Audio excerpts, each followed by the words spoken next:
Hello, Night Nation. I'm Trey Strelko, joined by Adam Eaton. Welcome in to Sons of UCF Live. Adam, does winning feel better than losing hurts?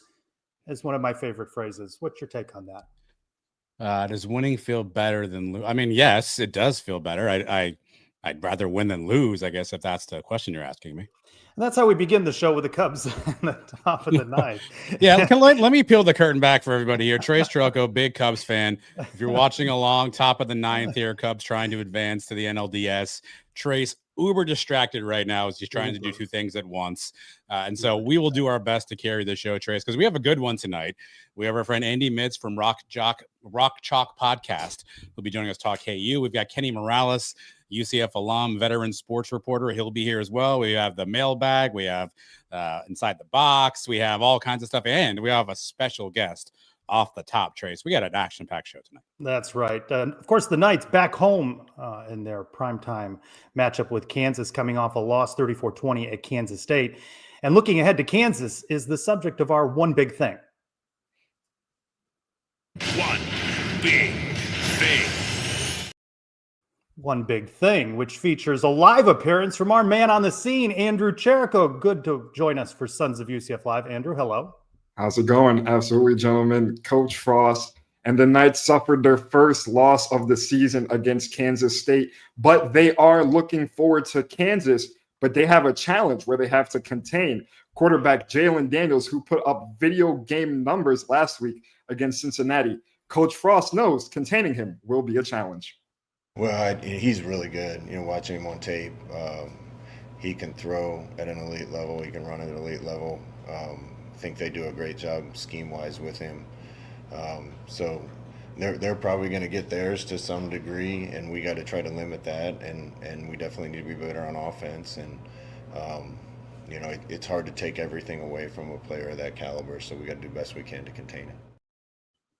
This is a big opportunity for the Knights to make a statement win and get their first conference win of the season. But it starts with establishing the run and containing Jalen Daniels. How's it going, gentlemen? Yeah, let me ask you about two injuries of note from the injury report, which I'm still getting used to. Out, defensive tackle Horace Lockett. That does not help matters with containing Jalen Daniels. No, absolutely not. The main problem the Knights had last week was containing Avery Johnson and Dylan Edwards. And majority of the runs came in from the inside, whether it was a Dylan Edwards inside run or Avery Johnson got a play that was broken loose, and he was able to find a gap in between the D-line and the O-line and take it for a first down. So two challenges for the Knights, and losing Horace Lockett, the big boy in the middle, is not going to be helpful whatsoever. And Adam, quarterback Ja'Cory Brown, questionable in this one. QB1, it would appear, will be Taven Jackson. He's not listed on the injury report. Yeah, not listed, Trace. Yeah, not listed, Trace. Yeah, I assume he's probably up and good to go. Little inside birdies are telling me I don't expect you'll see Ja'Cory Brown on Saturday. I think that injury probably needs a little bit of time to heal, Andrew. So it's Taven's ball. And look, Jericho, he's been playing well. Like, I mean, I know there's some people who, decisions here and there, but obviously, Kansas's offense is prolific.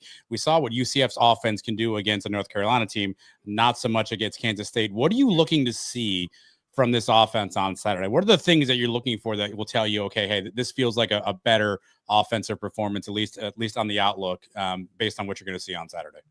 Well, speaking with Coach Frost on Monday, he noticed what everyone else noticed. The offense didn't have the ball in the first half of the game. There was very few plays, kept the defense going on onto the field.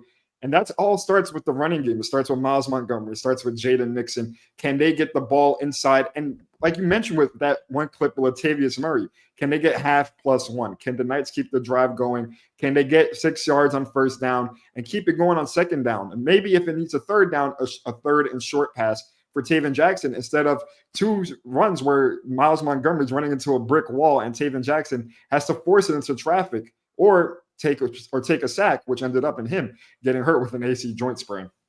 Well, you mentioned Latavius Murray, the former Knights running back, the UCF Athletics Hall of Famer, who also is part of Knights 24/7 with Latavius Murray that you moonlight for. He spoke with Adam this week and talked about having Scott Frost not having the team as ready as they needed to be at Kansas State.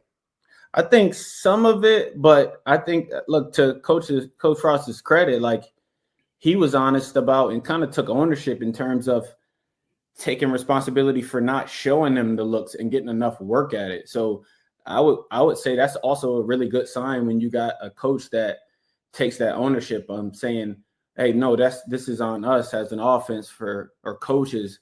We need to put you guys in a better position to give you those looks during the week so that you're more prepared. And so I think that's a great sign. Of course, Knights 0-1 in Big 12 play after that loss at Kansas State. Opportunity to even the score at home, and that'll be Saturday. You're also going to be a prominent guy on Saturday, as we talked about peeling back the curtain to my angst with the Cubs with 2 runners on and 1 out in the top of the ninth. You're going to be all eyes on Fox Big Noon Saturday on Saturday. Let's talk about this. Remember when I brought up reporter Tom Rinaldi to you and said, study that guy. He's a good storyteller. And a couple weeks later, he's in your living room. It's crazy how the world comes full circle, right? I can confirm that Trace did used to tell me that if any of you have seen the work between my Dreamplex story or Britt and Jen's Summer Bash, those are kind of Tom Rinaldi inspired stories that I've made.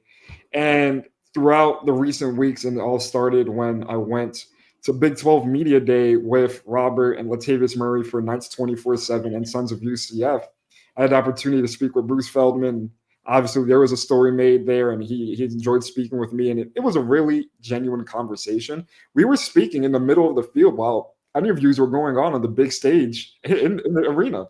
And it was crazy that even happened. He's like, Andrew, I like your story so much. I want to record it. And I'm like, absolutely. Like, I'm not going to say no to Bruce Feldman.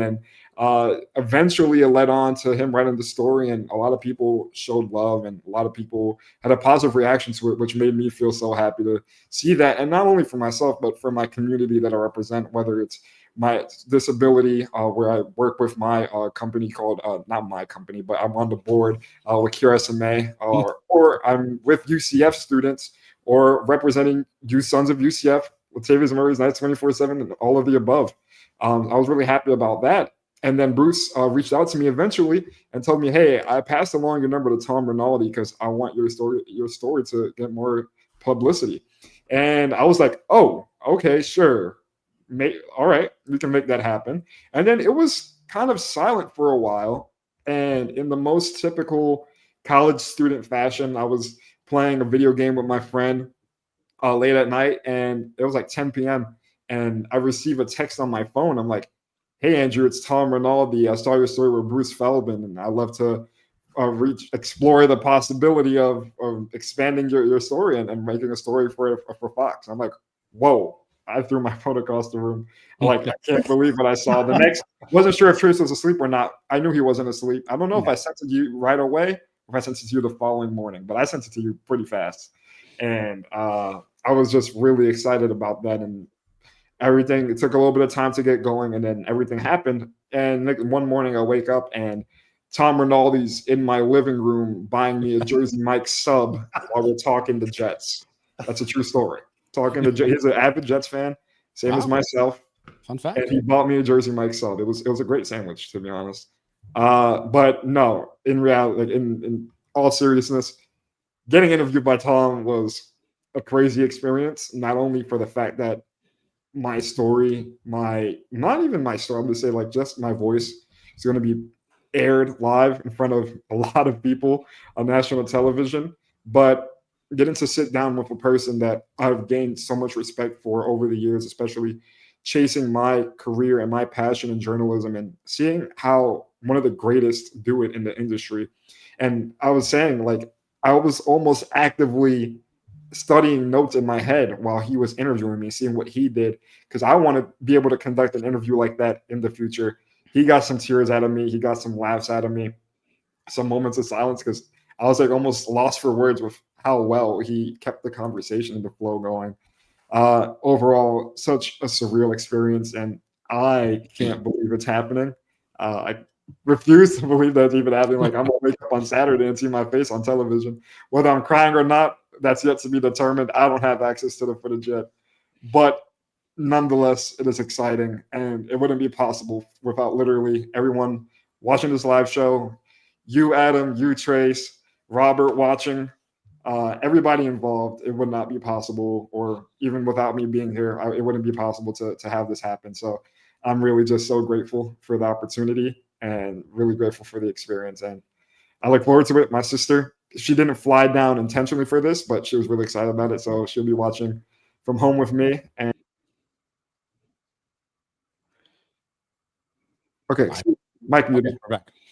I'm going to need a couple hours to digest. In front of the camera and not behind the scene. That's how it goes.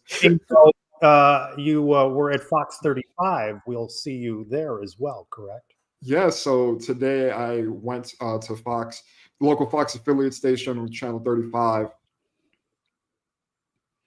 What is happening here? Meantime, the Cubs have won. Yeah. I'm ecstatic. I'm not ecstatic. I wanted them to lose. All right, my bad. I'm the one. Wow, it's gonna get awkward. No, I went over to the Fox 35 local affiliate station, and it was a really cool experience. Got to speak with the sports reporter Jonah Karp there, and it was really cool getting to speak with him and get more local attention around the story, because the story, I feel like, isn't just for myself, but it's more for, I feel, anyone who's going through a hardship or adversity in their life, and can be an inspirational story for anybody. And that was my real goal with it.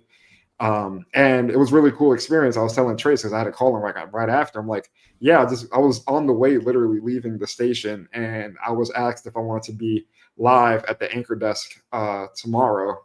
So I'll be there at 9:15 a.m. You'll see, if you tune into Fox 35, that's where I'll be tomorrow morning. Andrew, I have an important question I asked Trace. So for those who are, Trace also was interviewed for this, whether he makes the actual broadcast or he's cutting room floor, we do not know this yet. But I asked Trace a really important question that he did not have an answer to, Andrew. And it's the most important question I can ask you in this situation. Tom Rinaldi looks like he smells terrific. Did he smell terrific? Because he looks like a kind of guy who's got like a good musk about him. He looks like he smells fantastic. Am I right about that? I'm not sure how to answer that.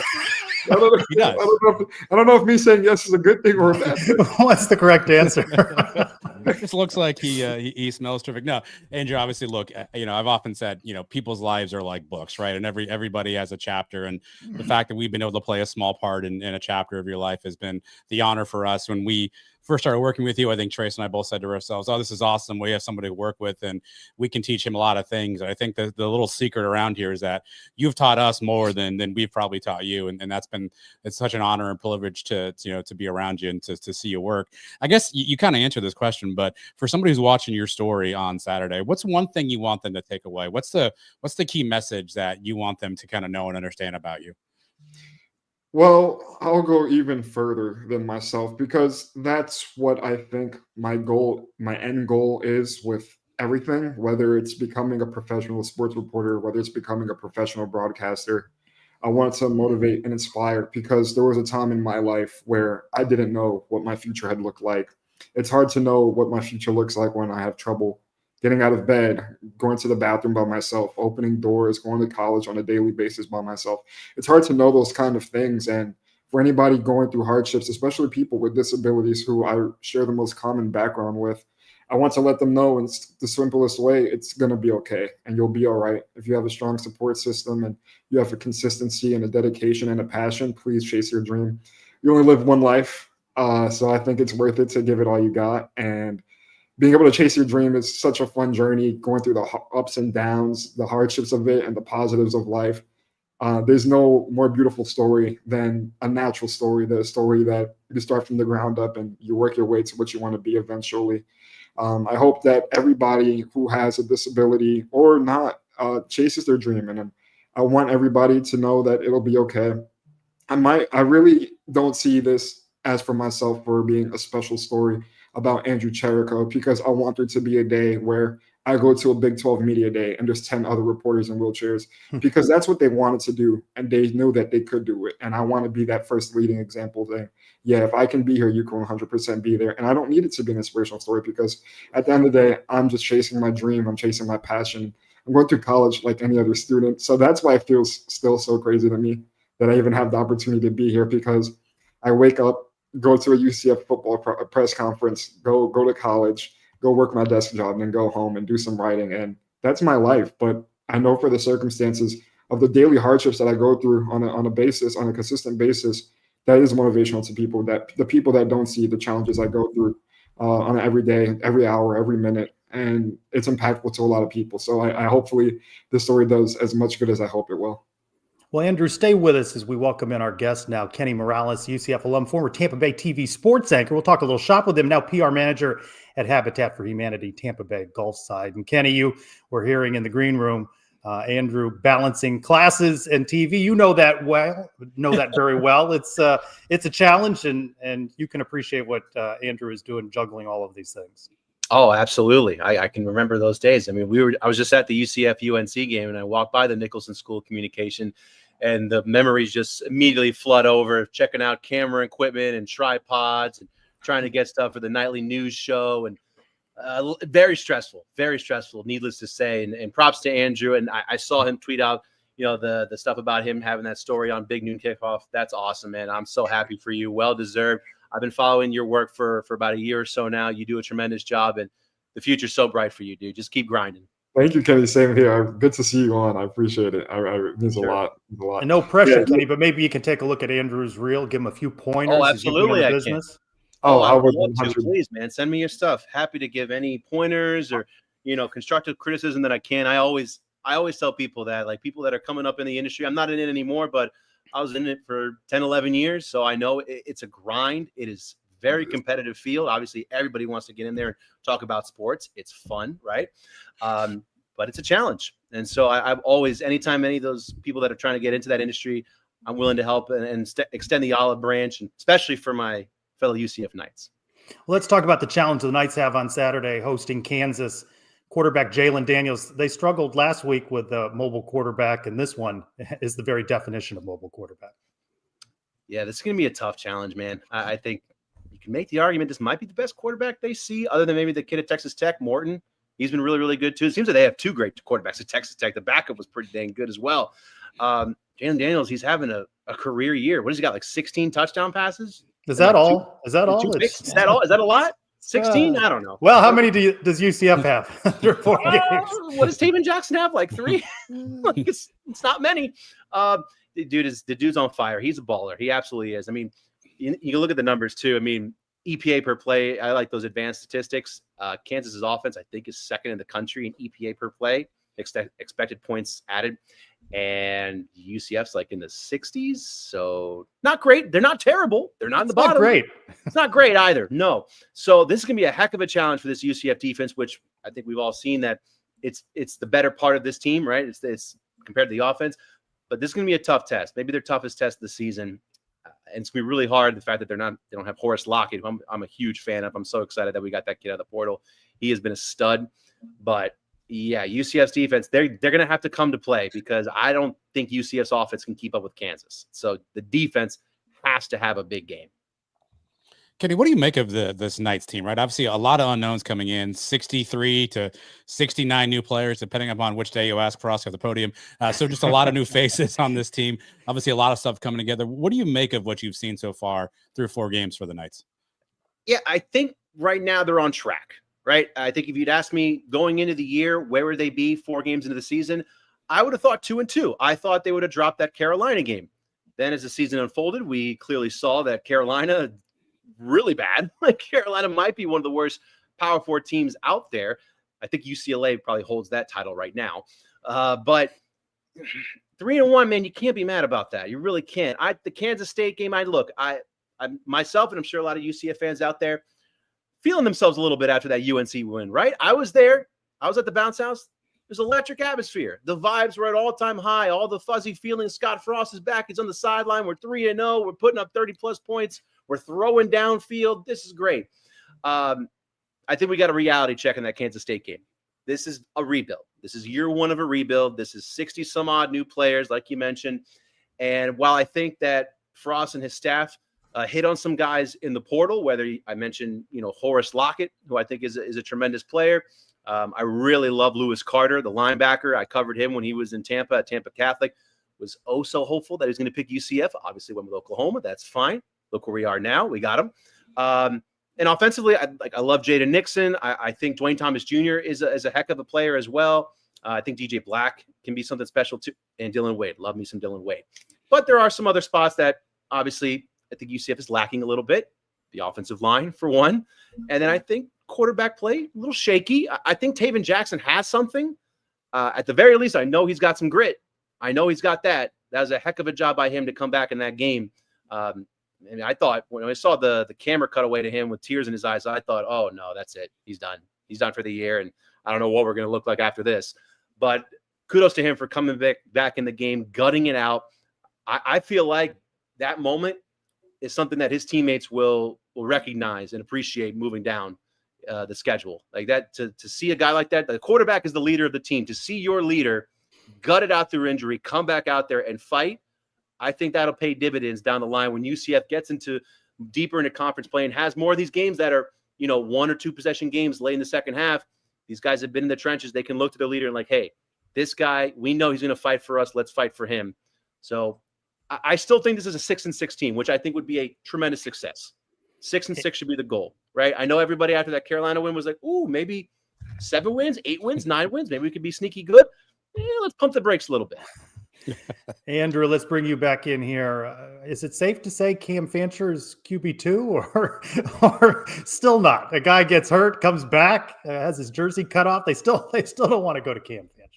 It's kind of hard to dissect the situation of it, Trace, because when Jakari went down, you would have thought maybe, or no, when Taven initially went down, you would have thought maybe Cam would be the guy to come in had he been cleared to play. Coach Frost's reasoning, you asked him about that. Coach Frost's reasoning was Jakari had more game week reps than Cam did. How ready is Cam Fancher in reality? They know. I remember when initially he was cleared, they said he was cleared to practice. Play is a different situation on the field. How much reps has he been taking? Is he ready to go for a situation like that? I always thought Cam Fancher would be the ideal backup quarterback to Taven Jackson. Coach Frost on something else had him as the initial starter. Now it's all kind of confusion because if Jakari Brown is out, then Cam Fancher is no doubt. But now if Jakari Brown, which I heard is more questionable than anybody else in the quarterback room, it's kind of weird to see where they line him up because Jakari brings something else that Cam doesn't, is his ground game. Although he had his fumbles and his turnovers, he still provides a speed that no one else on that field does when he has it going. So even though he might not be quarterback 2 and quarterback 3, he could see the field more just because of the packages that Coach Frost gives him. Kenny, can an O-line get better over the course of the season? You feel like they should, right? You hope, because at this point, you're just hoping the chemistry can get better, right? These are, other than Paul Rubel, it's an entirely new offensive line. And the entire offensive line as a whole, all 5 guys, they've never played with each other. So, yes, I think from a chemistry standpoint, from a communication standpoint, that can improve. Talent-wise, not so much. I don't think you can improve that all that much in a 3 to 4 month span. And I think that's the issue. Like, I think there are a couple good guys in that line, but I think there are some weak links as well, especially when it comes to run blocking. I don't, when I look at the run game, Frost's offense, it's predicated on the run. You have to be able to run the ball in order to open up the pass. And it's not a running back issue. Like Miles Montgomery, I know he's not RJ Harvey, but he's a dang good running back. And Jaden Nixon is, to me, like that home run hitter, which we've already seen him hit a couple. But they're not getting a lot of holes. They're not getting a lot of creases to work with. They're having to run for their life. They're trying to have to, use their vision and find something. And oftentimes there's not really much there to find. So I think that's going to be a point of emphasis for Frost and his staff going into this offseason is we got to find some alignment, whether that's through the portal, recruiting, whatever it may be. They got to find some new bodies there. Mm-hmm. Kenny, obviously you cover football. You travel the state, right? You've been covering for a long time. What kind of challenge do you think Scott Frost has to try to rebuild UCF, right? For whatever quote unquote damage, the 4 years of Gus did to the brand, obviously UCF 5-14 in the Big 12 in their years in there so far. How hard of an effort is this going to be? How long of a journey do you think Frost has in front of him to try to kind of get UCF back to that brand that he originally helped build in that 17-18 timeframe? I don't think it'll take too long. I think the biggest thing is just this season, lay the foundation, right? Lay the foundation and show that this is different than Nebraska. That's the biggest thing, is prove that this is not Nebraska 2.0.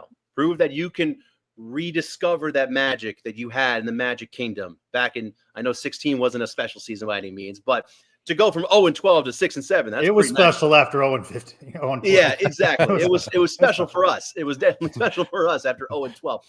Can you rediscover that? I think this season will be big. Like, as long I don't think a bowl is a must, but if they can get a bowl game, I think that'll be proof enough to the recruits around this state that, hey, this guy, he's got it again. Like, he still has it. Like, for whatever reason, it didn't work in Nebraska.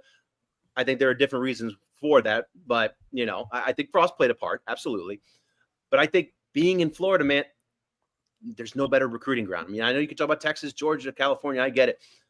But we saw what Frost did when he was here, getting all of these Florida recruits, whether it was right in the backyard, Orlando, Jacksonville, Miami, Tampa Bay. Do well this first season, build the foundation, show that progress is being made, and I think you'll be able to convince some of those recruits, like, hey, come back here. Let's see if we can make 2017 happen again. Adam, I'd say we improved the talent level on this show when we brought in Andrew Cherico and Kenny Morales. Guys, thanks for being with us on Sons of UCF Live. Thank you for Appreciate having it, me. fellas. Anytime. Thanks, guys. All right, now you two talk in the green room about Andrew's future TV career. Fox 35 for you locally in Orlando, and big noon kickoff Saturday. What was it? You had it on screen. A lot 11:15 or thereabouts is. I think it's 11:15, 11:30 is what the original tweet is. I'm waiting for Andrew to nod in the green room to tell me that's correct. He's nodding, kind of. Yeah, 11:15, 11:30. I think sometime on big noon kickoff on Saturday. A lot of teams bunched up at the top of the Big 12. We take a look with Jeff Allen. All games are conference affairs this week with 7 games on the slate. It all kicks off tomorrow night with a Friday edition of Big 12 After Dark as West Virginia takes on number 23 BYU in Provo at 10:30 on ESPN. The Saturday schedule has Kansas State at Baylor, 12 noon on ESPN+. Number 14, Iowa State visits Cincinnati, also at noon on ESPN2. At 3 p.m., Oklahoma State battles Arizona on TNT. Houston hosts number 11, Texas Tech, 7 o'clock on ESPN. Colorado clashes with TCU, 7:30 on Fox. And UCF returns to the bounce house in what could be more rainy conditions as the Knights welcome Kansas. That'll be at 7:30 on ESPN2. The two teams with the bye this week are number 25 Arizona State and Utah. With your Big 12 Minute, I'm Jeff Allen. New edition of the 365 Sports newsletter is out. Of course, the Sons of UCF supplying content for that on all things the Knights. Yeah, 365 Sports Video is where you can find that. Again, if you want to learn about Kansas this week, if you want to know about Cincinnati next week, fresh articles, fresh content there. So head over to 365 Sports Video. Yours truly and Trace will be there giving you recaps and write-ups and whatnot. So be sure to subscribe. It'll be in your inbox every Wednesday morning. Andrew mentioned Big 12 Media Days. Starting to feel like a long time ago, isn't it? When we had opportunity to speak with the coaches of the Big 12, including Kansas's head coach, Lance Leopold. Coach, you got a couple new coaches in the conference this year, including Scott Frost. Yeah. What kind of learning curve do you think a guy like Scott Frost will have come back to the Big 12? You know, I've known Scott since he stopped playing in the NFL and was back in Nebraska when I was working there with Frank Solich. And, you know, he's an outstanding coach. He's been at the Power 5 level. He was at UCF and an American. I'm sure there's a little bit of getting up to speed, but I know like Mike Dawson, one of his assistants, was with us last year. He's got a reference of guys that I think he's too good a football coach not to get themselves acclimated pretty quickly. Let's talk about this Jayhawks team with Andy Mitz of the Rock Chalk Podcast, part of the 1012 Network. Good enough to join us on Suns Live. Welcome in, Andy. Hey, how you guys doing? Doing well. A little better than Kansas. Help us understand, for those that may have missed it, Cincinnati 37, Kansas 34. How does that happen?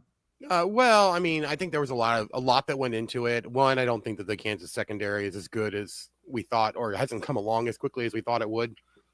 But Cincinnati also has a really, really good offensive line, which kind of negates a lot of what Kansas is able to do defensively. They have a defensive line that is just absolutely phenomenal and provides a ton of pressure, and that's how they typically see success defensively. Cincinnati gave up their first sack of the season against the Jayhawks, and so they didn't quite get as much pressure as they normally do. Also have to just say that Sorsby's is a much better quarterback than I think a lot of people thought he was going to be coming into the year.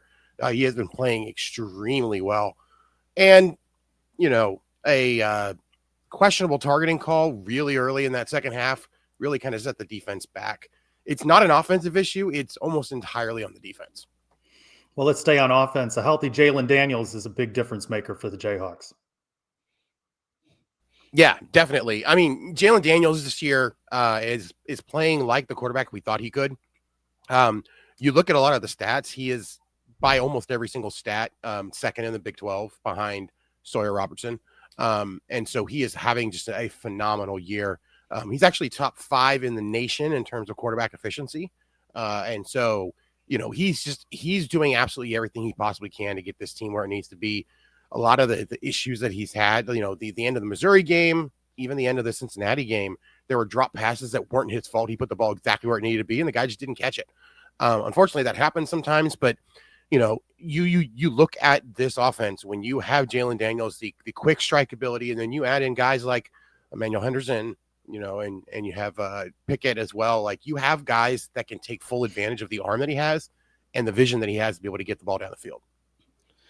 Andy, give me the chronology on Jalen Daniels. Obviously, he had a breakout year, had some injuries, he struggled a little bit, and now it seems like he's back to form. What sort of has taken place from a timeline perspective that got him back to kind of where he is, and how did he kind of get past some of the struggles of the last couple of seasons? Yeah, I mean, it is a little weird. Like, you look at the timeline for Jalen Daniels. He got thrown in the deep end in that COVID season. Just before the COVID season, when he first came onto campus under Les Miles. Played a good portion of that year, got injured at the end of the year. The next year, the COVID year, stuff was kind of back and forth. It was very difficult, I think, to get anyone going in that time. Excuse me. Sorry. I have a little bit of a cough, so I hope it doesn't cause problems. Anything goes on Sons of UCF Live. Whatever you need to do. Do whatever you need to do. By the way, can I just interject? COVID year. How long has he been on campus, Jay? He's a 6th-year senior. Oh my goodness. Yeah, 2025 here, Andy. Yeah. He came onto campus in 2020. So yeah, he was there with the 2020 season. So, but then you got into, he got injured and Jason Bean took over, got injured again. He came back at last year and, self-admitted he was pushing way too hard. He felt a lot of responsibility for that wide receiver core that all had kind of aspirations of being, late round picks and potentially, becoming like mainstays as like that, roster filler wide receiver. And so he felt like it was his job to make sure that they all had good years. Put a lot of pressure on himself, tried to overplay a lot of things.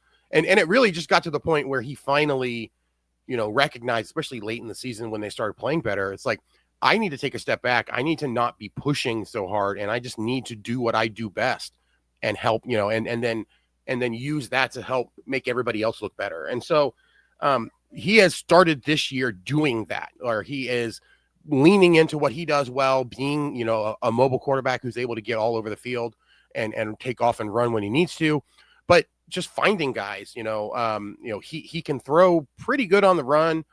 He's had a few inaccurate throws, but for the most part, his accuracy has been a lot better this year than it was last year. He's not forcing things into tight windows like he used to, like dangerous tight windows. And he has pretty much shown that he, is where he needs to be, the kind of development that you need a guy like him to have if he's looking at playing on Sundays. So, I wouldn't expect him, even with a great year, I wouldn't expect him to go, very high in the draft at all, but he could end up being drafted, or he could, be like a practice squad type of guy in his first year. He's playing that well. And I think the development that we've seen from him is phenomenal.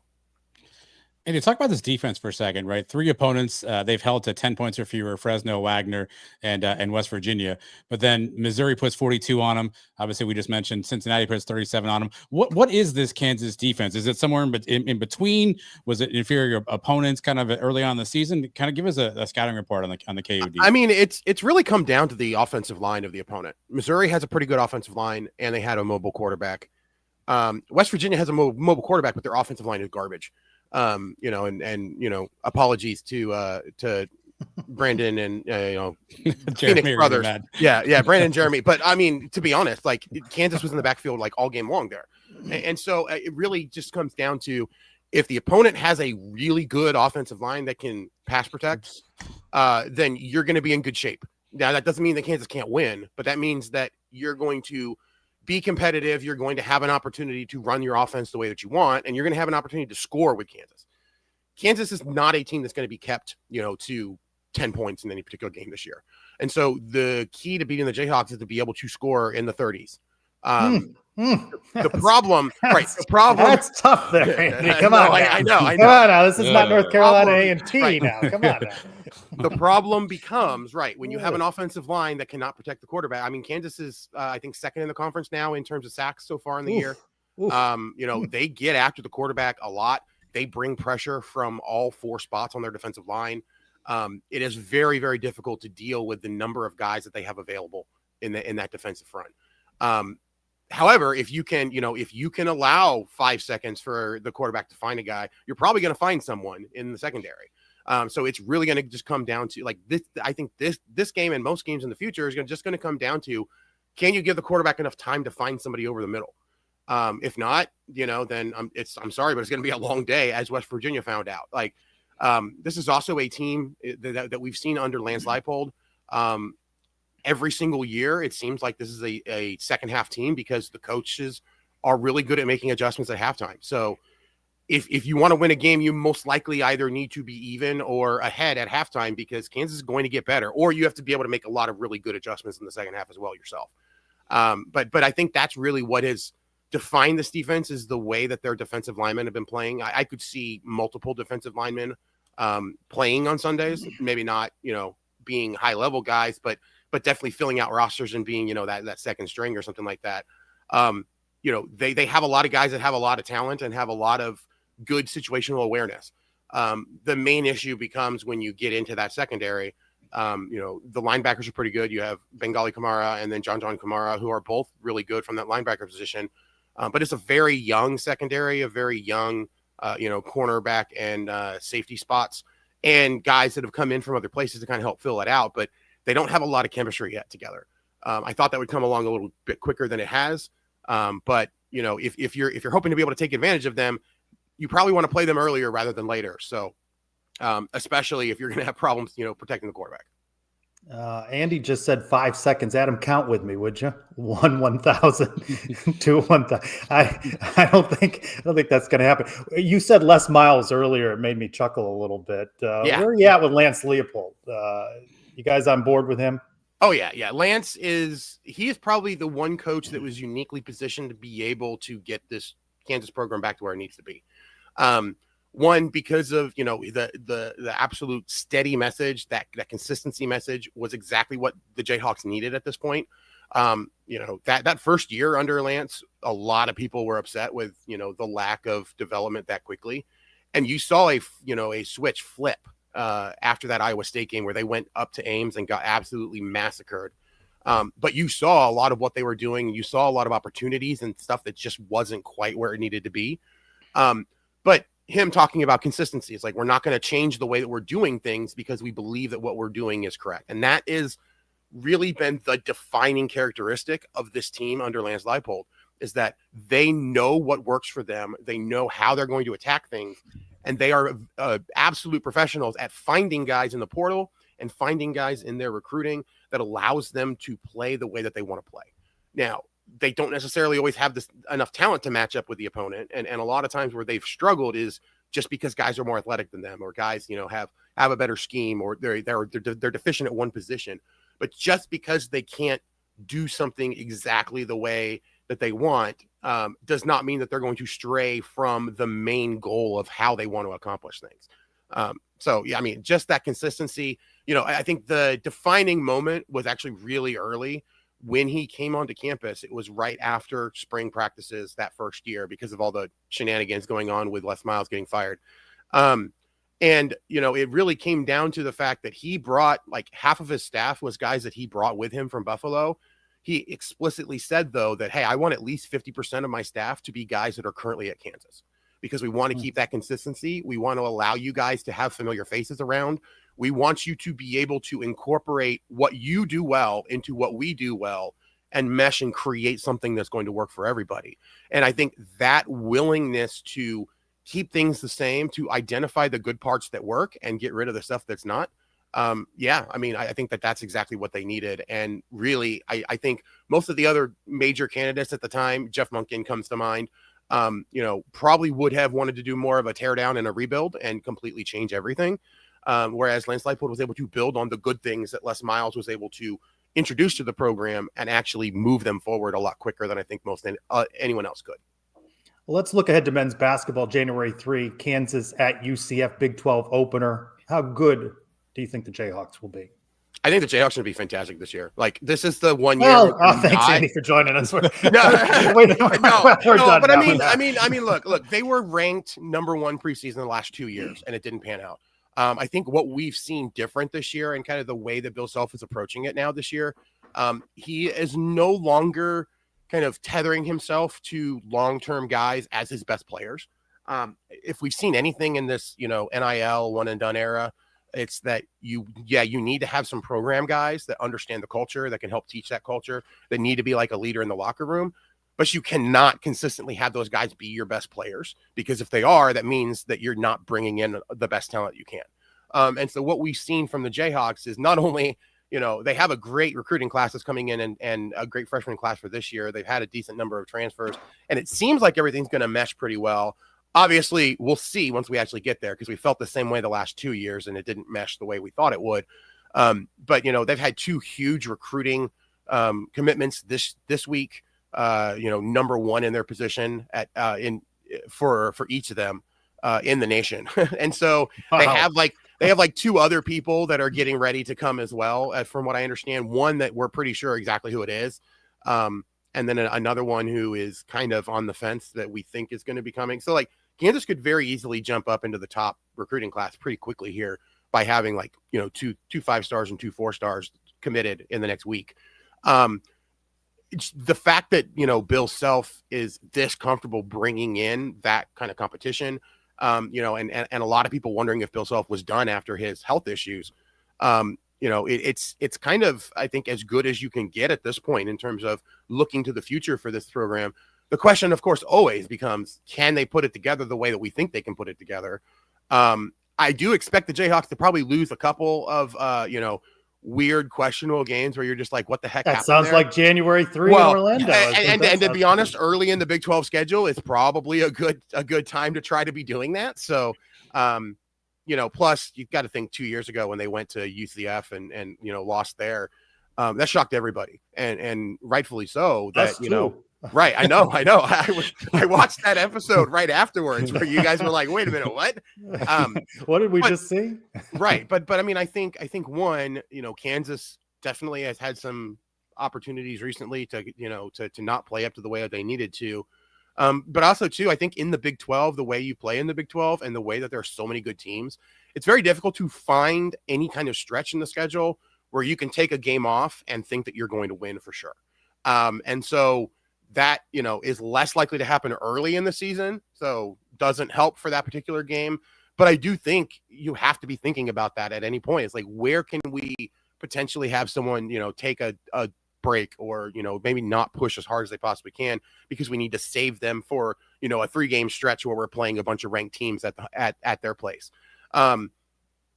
I'm going to be honest though, like I'm not sure what to expect out of this UCF team this year. Like neither are we. Yeah, I see the pieces that it potentially could surprise some people, but I also, there's enough questions there that you're like, hey, what, it's either going to go completely off, or I feel like this team is going to be very much like Colorado football last year, right?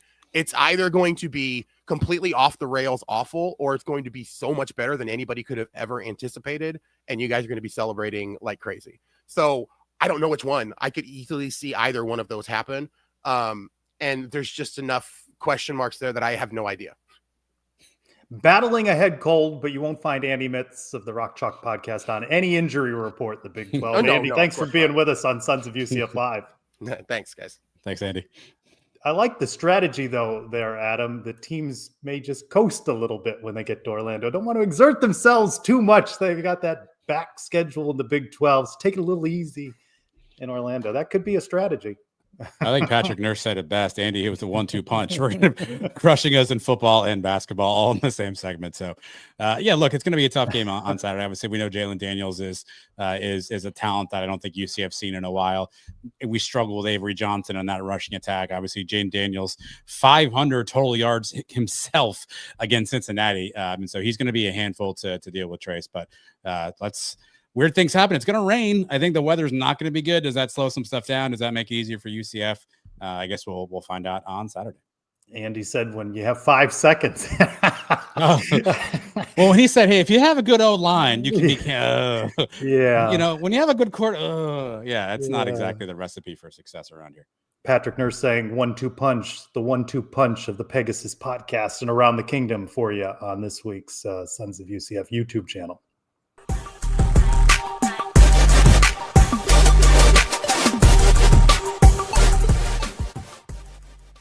I really want us to get back to being able to talk about the bounce house as a foreboding environment. It bothers me more than it should when I see, because it's just like off-season stuff like always, but it's like, oh, like ranking the Big 12 stadium atmospheres or stuff like that. And like there was a time where like there would be national lists of like top 25 atmospheres in the bounce house would make it just because UCF was so good and the place was always rocking. And now it's like I see the Big 12 list and UCF's like literally usually like 15 or 16. I can't blame Big 12 people for thinking that because UCF has not taught them bounce house yet. And I'd like, just like we'd like to see that UCF can be good in this new era, I'd like to see the bounce house can be a forebode. I want that to be a place the Big 12 teams go, God damn it. I'd like to posit dropping Chris Domer cans. And I'd like to pick up just Jakari Brown's running stats. No. Can I just have Jakari Brown as a runner? No. You can't just draft body parts here.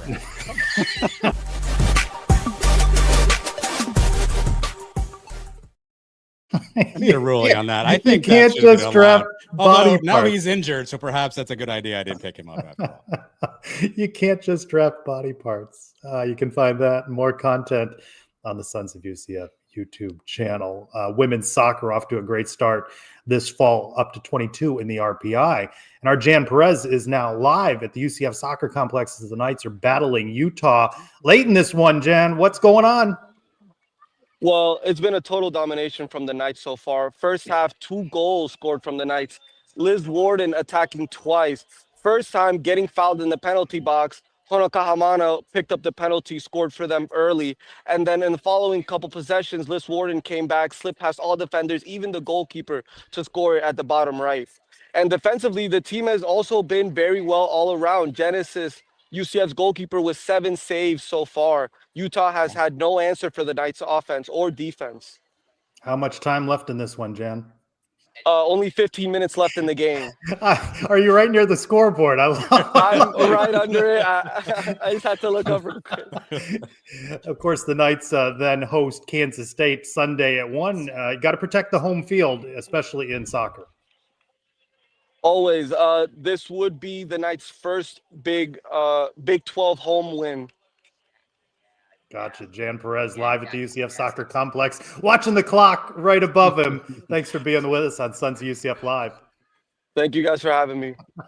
I love that. Jan, checking out the clock. I couldn't tell where he was, but I know the field, so I know when he looked. I knew where he was then. Yeah. Let's go around the kingdom. Volleyball, going to be a late one out in Boulder, Colorado. Knights 1-1 after beating Cincinnati to even out their Big 12 record. That was the 800th win in program history, Division I level. So they're at Colorado a little bit later this evening. And men's soccer in the Sun Belt, they lost. They play top 25 teams every week. They lost to number 10, West Virginia, 1-0. You know, you can't score if you don't have any shots on goal, though. And they had no shots. That checks out. That's hard to do. No shots on goal. They're at South Carolina on Saturday at 7.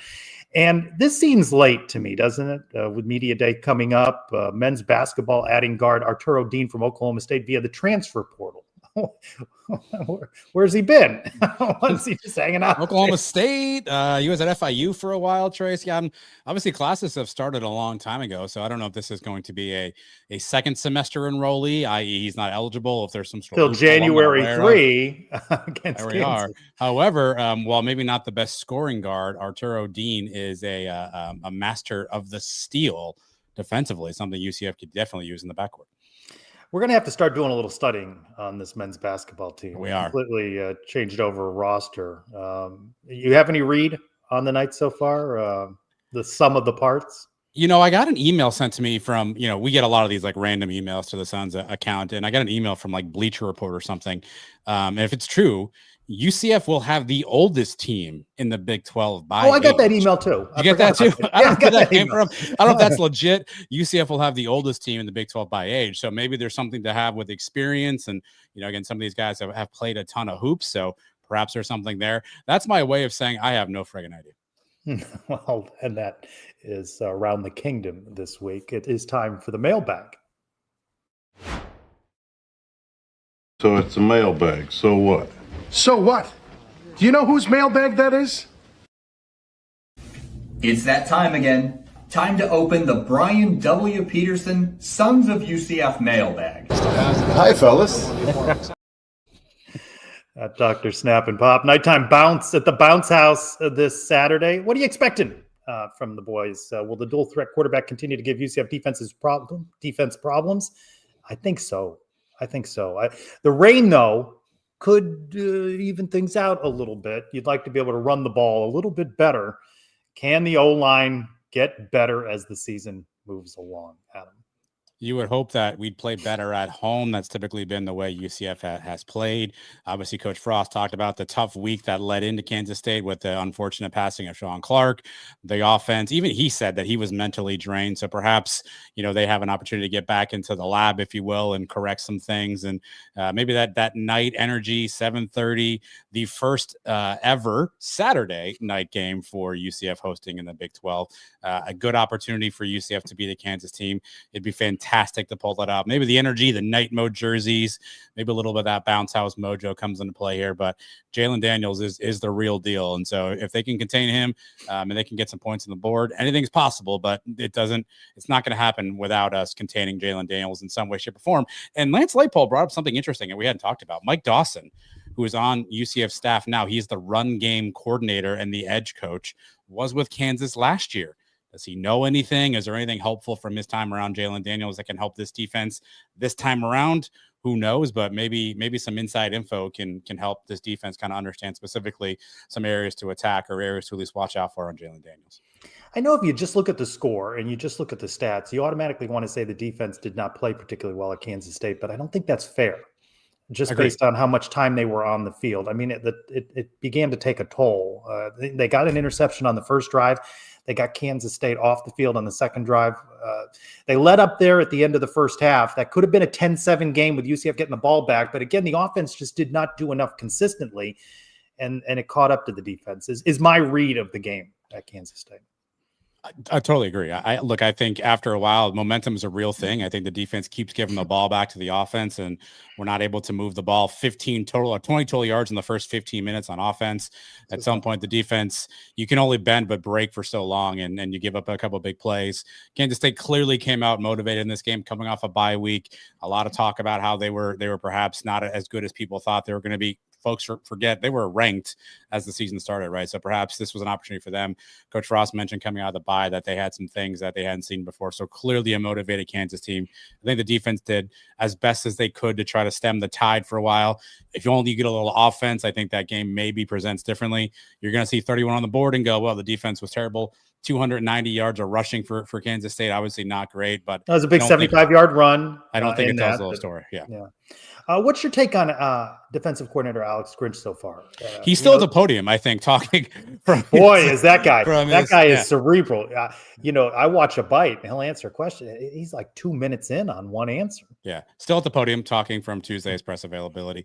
Look, he's been much maligned in college football. Obviously, he's a bit of a punching bag joke after what happens at Oklahoma and what happens at USC. He's kind of the scapegoat there, although USC hasn't exactly figured out a way to right the ship from a defensive standpoint since he's gone.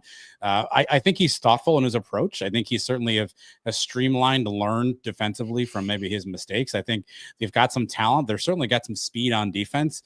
he's very transparent with some of the things he's talking about. I mean, you and I joke all the time about how he basically said, I guess I'm taking a linebacker from Colgate, right? So he's a little honest, maybe sometimes to a fault, but I like his energy. I like the fact that he's cerebral. He's not giving you just coach speak answers, and hopefully he finds a way to dial up a defense that can contain Jalen Daniels, because the 500 yards of total offense against Cincinnati definitely scares me to see him on Saturday in the bounce house.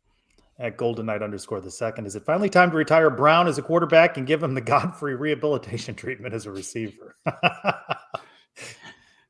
It's a tough one. Look, I like JB a lot. I talked to somebody this week who told me inside the locker room, JB is probably one of the most respected players on that entire team. Just an impressive young man, somebody that comes to work every day and works hard and wants to get better.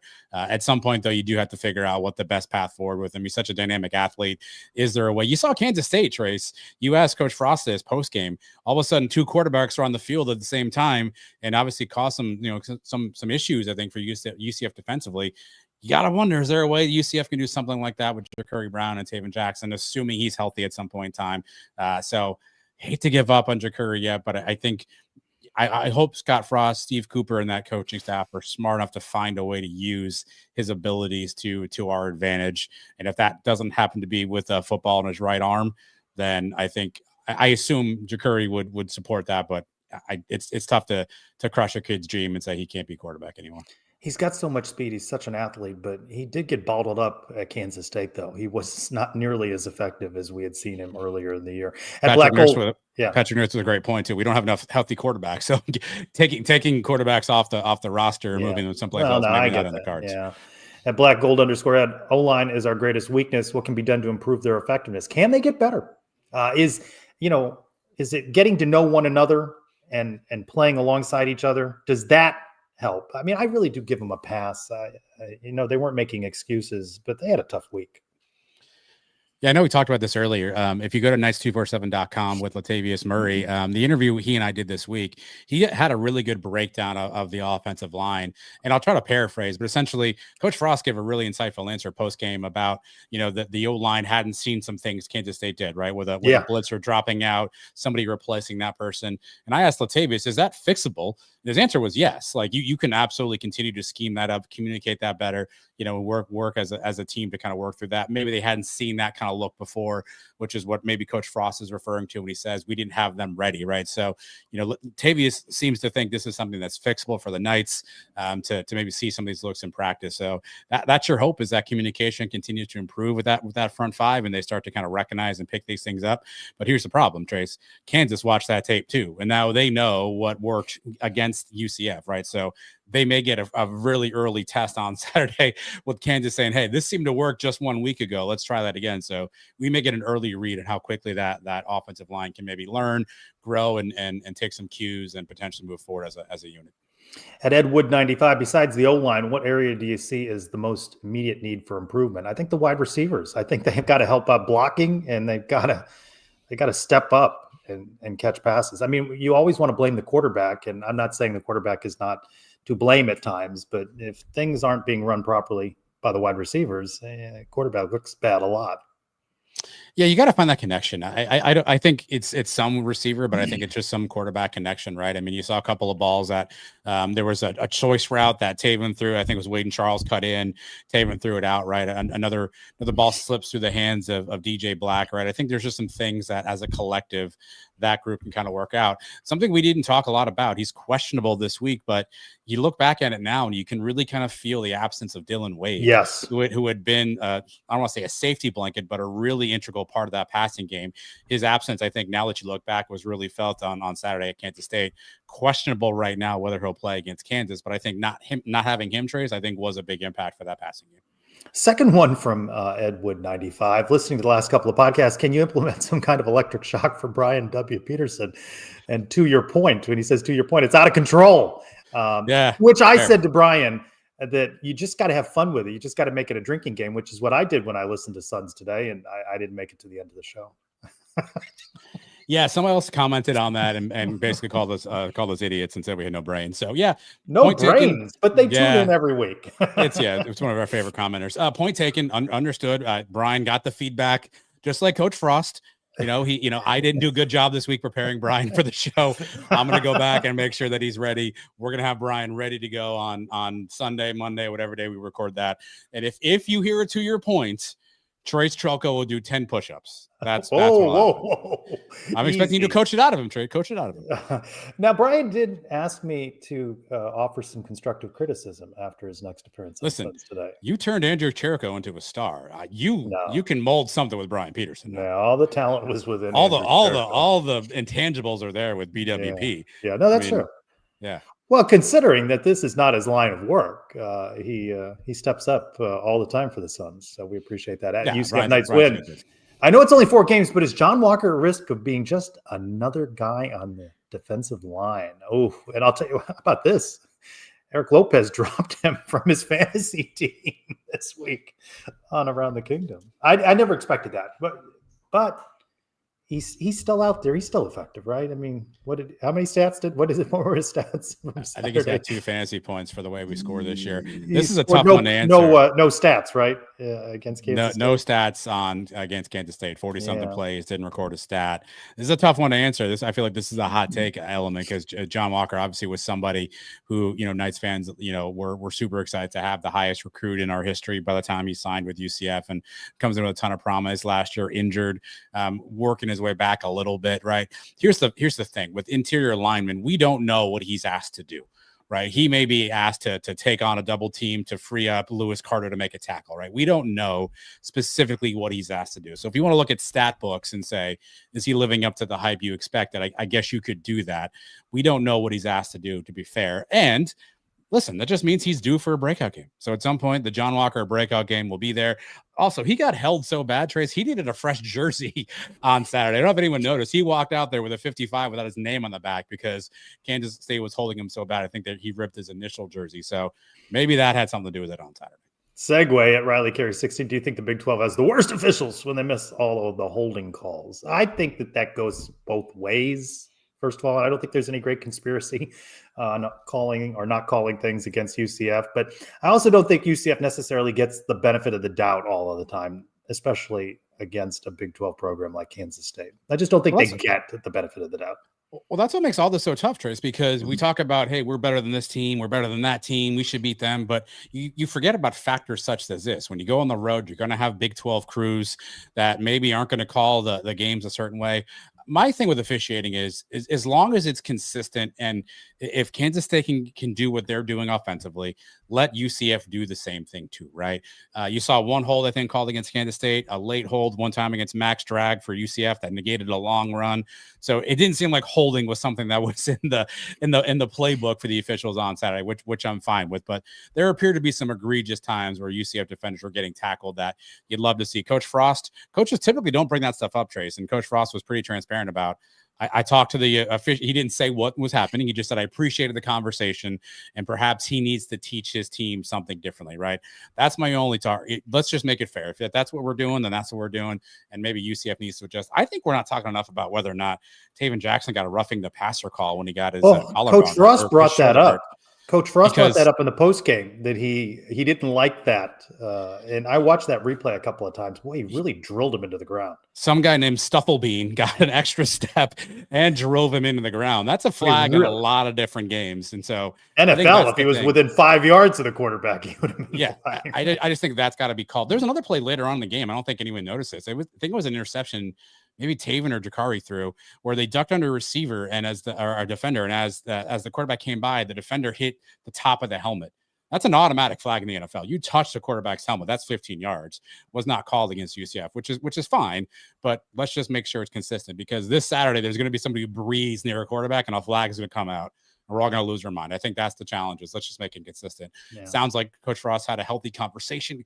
I would have paid at least $29.99 to listen to that conversation. I would have paid some money to like pay-per-view. If you'd put that on some sort of ESPN Plus package, I would have paid money to listen to that conversation. The coordinators asked about the holding calls, like maybe you need to teach them how to hold. It's kind of the line of conversation, which was funny. At my UCF burner with former quarterback from UCF, Dylan Gabriel, set to make his first NFL start. Who'd have thunk that? It raises an interesting what if. In the history of what ifs in the UCF program, was Mackenzie Milton actually the one with the better NFL tools, if not for his leg injury? How do you think that would have played out? It seems small for the NFL, right? That's a tough one. I think Casey was a gamer, right? Like when the lights were on and the clock was moving, he seemed to have the ability to make a play and do something differently, right? And no disrespect to Dylan Gabriel, I don't know if we saw that. I think Dylan's probably a more natural passer. Still throws a beautiful deep ball, right? Yeah. And so maybe more gifted from a passer perspective, but it seemed like when there was like a 3rd and 4 and you were like, I need someone to get me 5 yards. I think I'm taking Mackenzie Milton all day, every day, and twice on Sundays.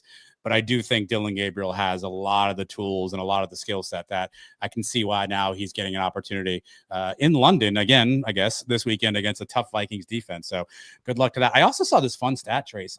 Every Oklahoma starting quarterback from 2017 through 2023 is starting a game this week in the NFL. Oh, that is a stat. Yeah. Imagine if that were the stat for UCF. That John Rice Plumlee starting a quarterback would certainly be a story. I think we all would. KJ Jefferson from out of nowhere. A good bet, bad bet might be a gambler. What players, if any, from the team this year do you expect to be invited to the NFL Combine and/or draft? No, it's early, but still wanted your thoughts. Oof, boy, we're scrounging to get fantasy points. Our teams. I don't know who's eligible. That's my only. Yeah, I don't know who's got years goes. left. I don't know who's what. I think a guy like Horace Lockett with a big body inside. I think there's always teams looking for large human beings, he's a name I think you look at. Lewis Carter, kind of undersized for a linebacker. I think he's like 6'1", 220 in the NFL. Not sure if that's linebacker size. I do think Antoine Jackson, Jaden Bellamy, the cornerbacks for UCF, could get looks as well. Dalton Riggs, long snapper, got a long history of long snappers. Charlie Hewlett, by the way, just got put on the IR for Philly. I don't know if his long snapping career is coming to an end soon.